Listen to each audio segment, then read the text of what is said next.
nothing else matters. My feet in the stirrups, I'm so happy. There's nothing like the sound of Carolina hoofbeats.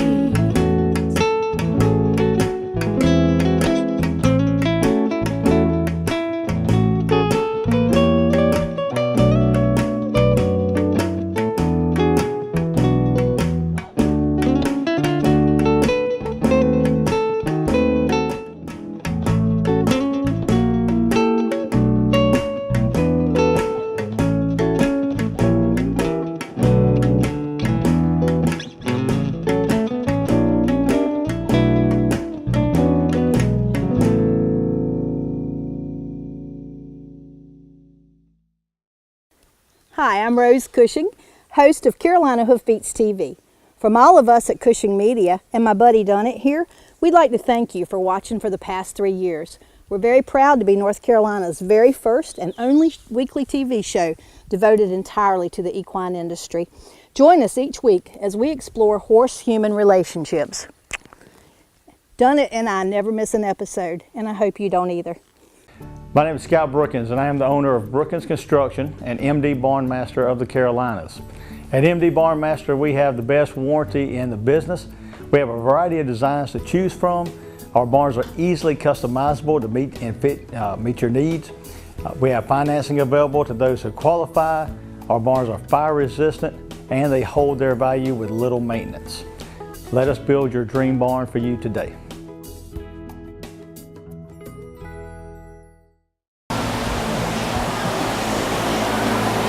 We're here today at Chip Lawrence's Lawrence Wagon Works, where they still take pride in making something handmade.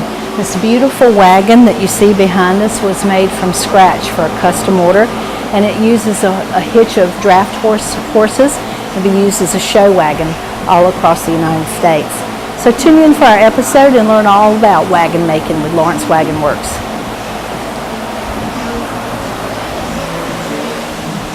We're here at Lawrence Wagon Works in Roxborough, North Carolina, and with me is Chip Lawrence. And Chip and his dad build amazing wagons. So let's learn a little bit about what we're looking at here. Tell me what these things are.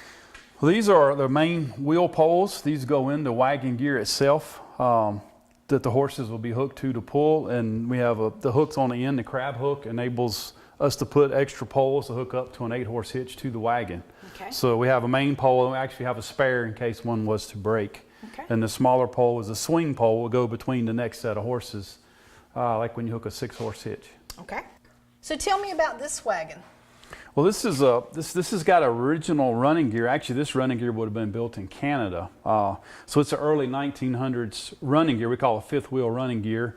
The front wheels would turn underneath itself. The wagons here, like you see in North Carolina, would have a coupling pole and the wheels would just turn to the bed. Right. This was used in the north in the streets delivering different types of goods. This was our 18-wheeler, or semi of the day back in the 1900s. So this is original running gear. We've restored and had the wheels redone, and we put a new bed on it. We don't have it sold. Actually have someone interested in it, so it will be probably next on our list to work on. Okay. So tell me a little bit about these wheels. These are magnificent. Yes, we're building a new wagon now for a client named by the name of Jason Hill in Canada. He's got Clydesdales. So these are brand new wheels. These are built in Indiana, custom ordered for me. A Amish gentleman in Indiana builds them. They have a stainless steel hub here. They're machined for roller bearings, so they roll very easily. These are already sanded, primed, and painted. We've got a lot of hours in these. They have a automotive paint, so we've sanded all the wood grain out and are filled and fixed, so they have a metal finish on wood. But so these are brand new and going on a new wagon that we're completing here in the next week or so. Wow, they're absolutely gorgeous, and all the woodwork's hand done? Yes, all the spokes are turned by hand. All this is still done by hand as it would have been back when people used wagons. Wow. Yes. Now they're a beautiful piece of art. This is the wagon for Canada? Yes. So tell me a little bit about this and what it'll be used for. Yeah, this is the bed that would go on the running gear. Everything is brand new. My dad does a lot of the woodworking. So we've done the priming and filling and sanding on this as well. It is primed in red. The color will be red and white. So it is primed a similar color what will be painted. It makes it easier. Painting all the corners and edges is very hard to do. So this enables us to have a better paint job on it. So like I said, again, it's wood and it's almost has a metal look finish to it. So all the wood grain is sanded out. It's about 12 foot long. When it's all put together, it'll be roughly about 8 foot tall. He has a team of horses now. Actually, his wife's going to be driving and showing, but he hopes to go up to maybe a 6 to 8 horse hitch in the future. Wow. So it's big enough for that many horses, but still small enough and light enough a team can pull it easily. Right. So within the next couple of days, this will be sanded again, and it will go into the paint booth to be painted. Okay. Hello, I'm David King with 5K Arena. This is my wife, Ivy King. We put on sorting, pinnings, and cuttings. I'm going to let my wife talk to you about the type of feed we use from Mule City Feed. We called Paul up with Mule City Specialty Feeds about 5 years ago. He was absolutely wonderful to work with. We had a need to fill because our commercial feed had just gotten higher and higher and our feed bill was through the roof. He helped us mix a feed that was exactly what we were looking for. Our horses have stayed fat and shiny, had plenty of energy without losing their minds, and we couldn't be happier.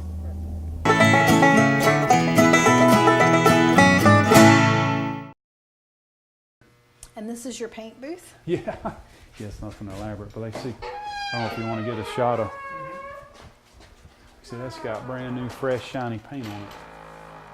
That's But the you can fifth see, wheel, this right? is the fifth wheel. Yeah. See the, well, I got another piece hanging in there, but there's another ring that sets down. There's a roller bearing ring that sets on there, and another ring sets there, and a set of bolsters. So this mechanism will turn in circles. It turns off the ring, and there's a center pivot point. The pin goes down through, holds it all together. So, and it's got a 6 springs. So it's got the springs, the cushion to ride. Right. You'll be amazed at how much those springs actually change the ride. Yeah, It does have some give to it. Now this will have all kinds of chrome added to it. It'll get blinged out before it's over with. Right. It's beautiful now. So they weren't like when, well, back in the day when they used them, they did do a lot of pinstriping. That hasn't changed, but all the chrome and that stuff we have modified and made them more modern. Right. And I'm painting, and I have changed it even my own little touch. I'm painting some pieces a different color, just to kind of my thing, you know, to make mine stand out. Right. And it's kind of, people really like it. It's pretty cool, some of the things we've changed and done. I'm sure. So anyway. Gorgeous. These were on it, so this allowed them to pile stuff up. They literally piled stuff up on these. Yeah, I can just see it going with nitroglycerin in the back in one of them old movies. But they hauled, you won't believe the stuff they hauled in these things. And some of these wagons actually had like a little roll top, like a little cab on them. Yeah. But these were used to haul just anything you can imagine. I mean, that's why they were built so big and heavy, was to put just these big, huge loads on. So they would load them up and then put ropes over them. So these flare boards just enable them to put more stuff on. Right. And I've got old pictures of them. They literally have them piled up, looks like 6 or 8 foot high up above the seat here. That's incredible. But the high seat enables you to see over like the 6 and 8 horse, so you can see it where you're going actually. Right. Just a whole different style wagon. These wagons just, we're not using this part of our country. Like you never find these down here. No, ours were mostly transportation. They weren't really for Yeah, hauling tobacco goods. wagons or a Conestoga type wagon. They were low to the ground and didn't have the springs. And these were made for a whole different deal. And see, like the seat will go on here and it'll be hinged. So actually I've got a shelf built in here for storage. And there'll be a battery. We have lamps. I'll show you the pictures of the lamps, but they'll have 12-volt lamps that he can actually turn on in the ring. Nice. And then we'll have a master cylinder. It actually has hydraulic drum brakes. Wow. So all that's mounted inside underneath the seat. That is so cool. I said it's got the old running gear. I'm gonna grab one of these lamps out of here too. Okay.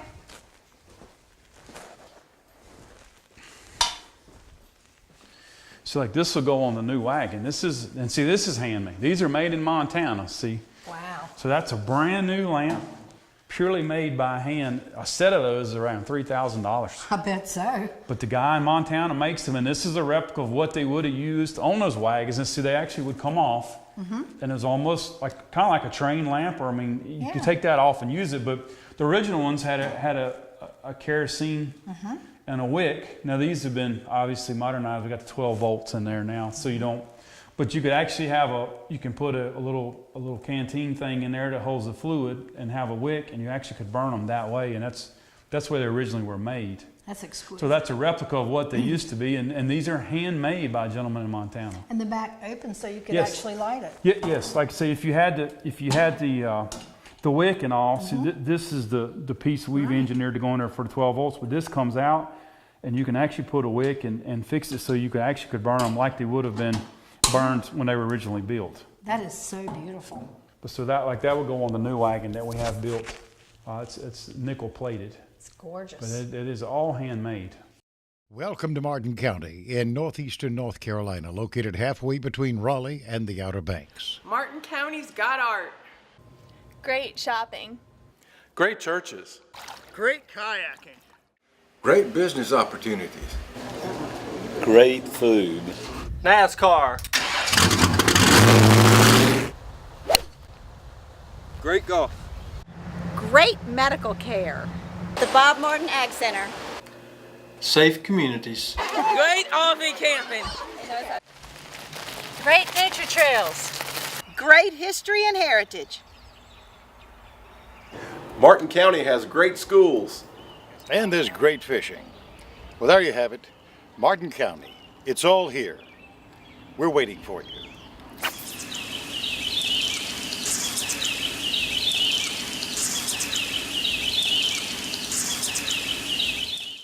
Is this the bed? This will be the floor in the red wagon that we're building. So this is going to be stained in urethane. So the floor is beautiful once we finish it. So I've got to stain in urethane this, and this will be bolted in the floor. But that's what gives all that, the springs and everything bolt to this floor. That's where the strength of the wagon is. So this is quite a bit heavier white oak here, or maple. And this is 2 inches thick. So this is the strength of the wagon. So this will get bolted in with stainless steel bolts so they won't rust and they're stronger, and we'll polish the heads, and then this will be urethane, stained in urethane. That is so pretty. So I've still got to do that. That's one of the things I've still got left to do. You really realize how big of a wagon that is looking at this Yes, as opposed yes. to standing by That's it, right, because yeah. That's huge. And see, it's going to it'll be setting up in air like this. See, and then you put the rails and the chrome around the top, it just keeps growing. Now tell It's me bigger about and this bigger. one. This one's fascinating. Yeah, this also has got this has got original old gear, and this is actually a Studebaker gear. Oh, Studebaker made cars, but they made quite a few wagons back in the day. So this is original running gear. The wheels have had to be redone, but it's got the original spring. It's still original paint there. But it'll come apart. We'll sandblast everything, and there's a little bit of woodworking to do. So everything underneath there is original and old. We did put new axles because these hubs have been machined for bearings. And actually it's cheaper just to put a new axle than a machine an old axle. So that's replicated axle that was there. So that's new and it's on bearings. But eventually this will be sold and will be painted and fixed like what we're doing in the back there. Now this wagon, this is a double tree, this thing here? Well, actually it's not on here yet. Okay. It actually would bolt underneath here. Okay. And the horse, this laying on the floor is a double tree. Okay. But it would actually bolt onto here, and the horses would hook to it. Yes. So you'd have a set of reins for this side over here, and then that side would have Yeah, the this harness, strap. the tugs Right. hook to both, yes. Okay. That's correct. And Okay. a pair of horses would pull it, and then your wheel pole would slide in here and come out here and keep the horses separated. Right. Yes. All right. Okay. And see, this is a fifth wheel gear. You got the rings and the plates, but this is old. See, these are old wooden. These are hand turned. It's got a neat look to it. It does. It's really It's old cool. and it's got a really cool looking gear to it. Yes. That is such a fascinating assembly there. It is.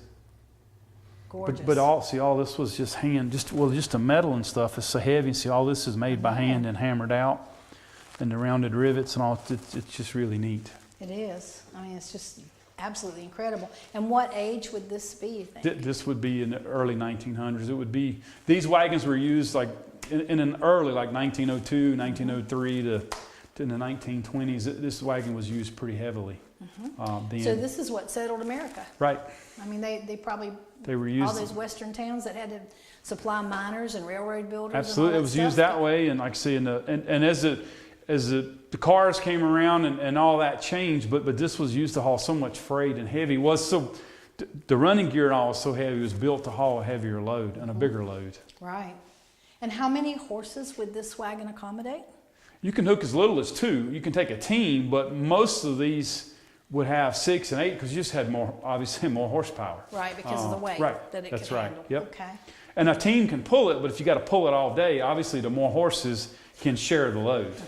So that just, like I said, just makes it easier at the end of the day. Right. Because a team would just be wore out before it's over with, and like when they're hooked, like the back horses can't really back it. If you see the harnesses are different, what we call the wheel team would be the first pair on the wagon. They wear a different harness, and that pole actually enables them to back the wagon. If you got 6 in front of it, back up, but they actually don't have anything to do with backing the wagon. The wheel team actually backs the wagon. Okay, that's interesting. Because they wear a different harness. They have Right. a britchin that goes around them and goes between their front legs. That's what I was just thinking. They'd back up with their and butts enables and push it, it. and that pole, and they have a spreader bar, enables them to push the wagon backwards. And the other horses have a different style harness, and they are not able to do And that. So the front ones drive at the directions and speed. yeah, that we call the lead horses, or the pair out front are the leaders. Usually they're smaller, but they cover more ground. They have to turn quicker, and they cover more ground when they turn. And usually they graduate in size. The biggest pair usually goes here. They're called the wheelers. Obviously they always are pulling, and they're the only pair that can back it. So usually you got your biggest, heaviest pair because they're just stronger. Right. So they're right here, and they're kind of the anchors, and the rest of the guys just fill in and help with pulling power. Right. Like showing now, the leaders are the fanciest. Right. They have more step and more fancy to them, and the wheelers not so much. But we've changed how we show and have bred the horses. So now the back horses are as fancy as the front ones. So that's just Because the they're not breeding pulling and those heavy loads yeah, and it was just involved in how we show and what we show and how the horses are bred. Yes. So they're not pulling any weight. They've got their heads so high and so much animation. If they had to work all day, they couldn't do that. Right. So that's just how the showing has changed dramatically from when I started to the way it is now. Absolutely. That's incredible. Yeah, it's a big difference. And let's talk a little bit about this carriage. That's beautiful too.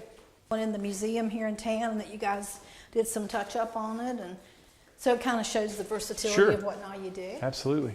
Because this is I love that one, but this is a lot easier.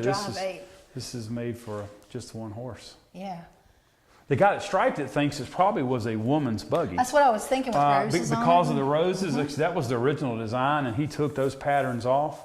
It's a little bit like a doctor's buggy, but I mean, it's going to ride real nice. It's got a lot of spring to it. I can just see the woman with the big hat and everything in the dress. I mean, that's just... So the top was totally, so all this we had to have put on new because, and the wheels had to be rebuilt. But this is the original, and we restored it. We antiqued it instead of putting a real shiny paint. It was more of an antique look to it. I love the finish on the ends of these. That's just such a pretty detail. He did the striping for us. That. Yes. And the diamonds. Can you see all those things? Okay. So he tried to put back what was originally on there, and it's going to be in the Person County Museum. Here's where it's going to go.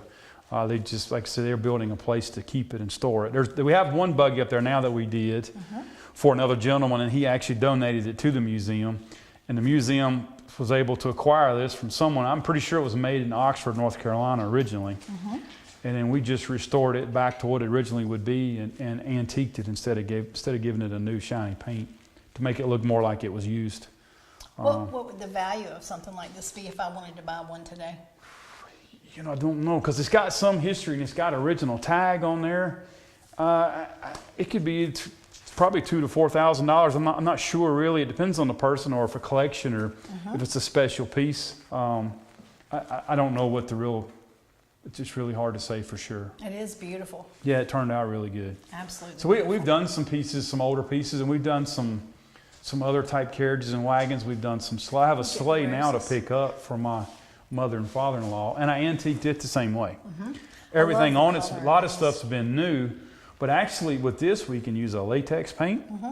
But actually what you do is put a stain on there, and you put that stain on and rub it off. So that's what gets in these in the wood. That's kind of what gives it the antique look. So actually it's pretty easy to do, but it gives it an older look, and it's not like the wagon is shiny and blingy, and this, when you use this, wasn't that way. And these weren't either, but these are doing a different job now. But they wanted this more original. So see, all this is the old metal. So you see it's pitted. Right. Like, see, all this was just rotten. We had to put this back on there. Right. But these arms are still the original arms here. Can you get this pinstriping and this detail here too? Because that's really pretty. So it's pretty neat. It's really a dying It's art. beautiful. The guy that does our pinstriping, he's, what is he? He's probably in his late 50s, and I keep asking him who's going to do this one, because he is the best. Because he stripes for all the guys that build. I mean, he's striping for all of us. So I don't know who's going to do this when he does it. That's a lot of Because patience and knowing. There's a lot of people that stripe cars, but a horse-drawn vehicle is striped differently than a hot rod. I mean, you know what I mean? The guys put stripes on hot rods, but it's a different style. And this guy, all he does is horse-drawn vehicles. So there's a way that's put on there and applied that makes it look original. So everybody just can't do that. Yeah, you have to know that history. Absolutely, and like doing love the it. springs this way. See, he that's- came up with those ideas, but that's what he does, and he studies that and the roses, and to put all this scroll back on there, he knew exactly what to do and how to make it look original. It's just absolutely fabulous. I can't wait to see him. Yeah, it's really cool to watch him work.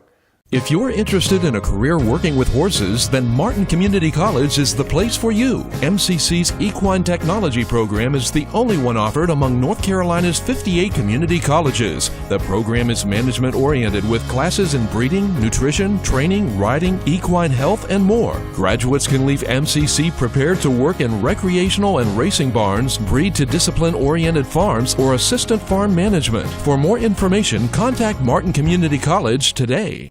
You know, this one's unique. It's hard to see, but you have a double tree that the horse is actually hooked to. Instead of having a wooden double tree, you hook the horses to these, they actually pull off the center pin. This has got a whole different design. It's really unique the way it's made. Steel, this doesn't have any wood in this one. So this one's built a different way, but it's old. It was built in Canada. It's just a different style. But so the single trees that the horse is hooked to normally bolt onto a double tree. And the double tree is bolted onto the gear. And this particular gear doesn't have a double tree. It's got these rods, and it mounts to a piece that goes across the center pin. So actually, the horses are pulling straight from the center pin of the wagon, which is very unique and different. But they're hooked here. But they're hooked here on the single trees. Yeah. But there is no double tree on this wagon. So it makes it, I think it makes it kind of cool and unique. It's just different. It really does. Just got to find the right person with the most vision of the to time see the it. pole goes down the center, right? And they're all hooked to that. And then that's how it drives, is from the center. Okay. So see, all this is stainless. See, all this will get Right. polished like chrome. And, Right, like that. and these will be chromed. And this is stainless, and this will get painted. So this is some of the parts that go. I don't have everything on it. And then the side braces are actually brass. These are my design. And these will be This is pretty. polished, and then they'll be chrome plated. Okay. But this is my design. I have a gentleman in Ohio, Amishman. pretty. That I've built the mold, so he pours them for me when I order them. So this is, like, you can't get this anywhere but just from me. That's beautiful. So this is a design that we came up with. That's such a nice touch because it's elegant and it's catchy, but it's not in the way. Sure. And once it's polished and chrome plated, it's really sharp. I bet so. It's really sharp. And is the metal on the wheels, does that stay black or how do you? Yeah, well, we just like those all black, the edges, but obviously rolling in the dirt and it won't stay black long. But the metal protects the wood, and so this actually gets shined up, believe it or not. But usually, like, you can take and touch the outer rim up black and dresses them back up, makes them look nice. Right. They're pretty. It's a beautiful wagon. This incredible wagon will be shipping out today to its new owner, and I hope you've enjoyed watching our episode on how to build a custom wagon and how beautiful and complicated that this process can be. Thanks for watching.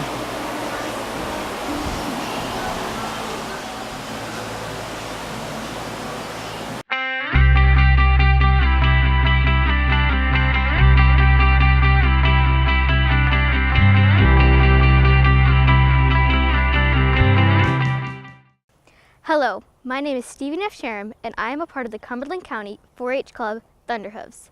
Today, I would like to discuss with you center of gravity. First of all, you need to know what center of gravity is and where it is. Center of gravity is an imaginary spot where you and your horse are balanced. Your center of gravity is near your middle, just about right here. Your horse's center of gravity is near his middle too, just about under the saddle. So, you and your horse are balanced at the halt, meaning you don't have to hold on to the saddle in order to stay on. If your horse moves forward, his center of gravity moves forward too. Walk. In order to stay balanced, you must move your center of gravity to be with your horses. If your horse slows down or stops, his center of gravity moves back. To cue him and stay balanced, you must move your center of gravity back as well. Staying with the motion is your overall goal. So let's talk about staying with your horse's motion. If your horse accelerates speed and you keep leaning back, you'd be behind the motion and may find yourself behind the horse on the ground. If your horse stops and he regains his balance back, and you must also regain your balance back with him. If you stopped together, you will feel as if you both stopped smoothly and comfortably. But if you're going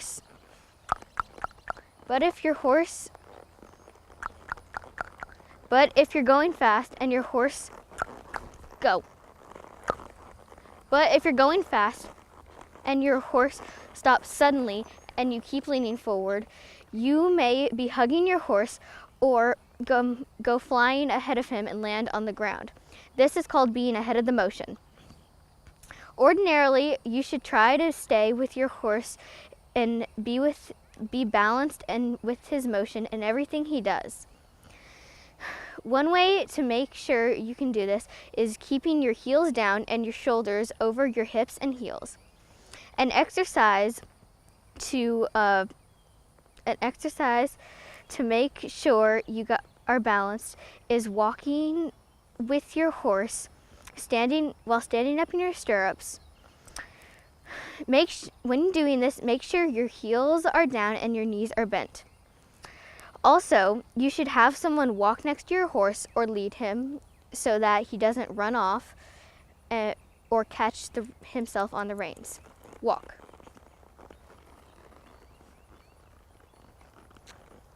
If you are balanced, then you should be able to stand up in your stirrups without falling, like this. If you are behind the motion, you will sit down with your legs in front of you. If you are ahead of the motion, you will fall forward on your horse's neck with your legs behind you. If you practice this, you and your horse can be a great team. I hope you will learn something useful today. Thank you.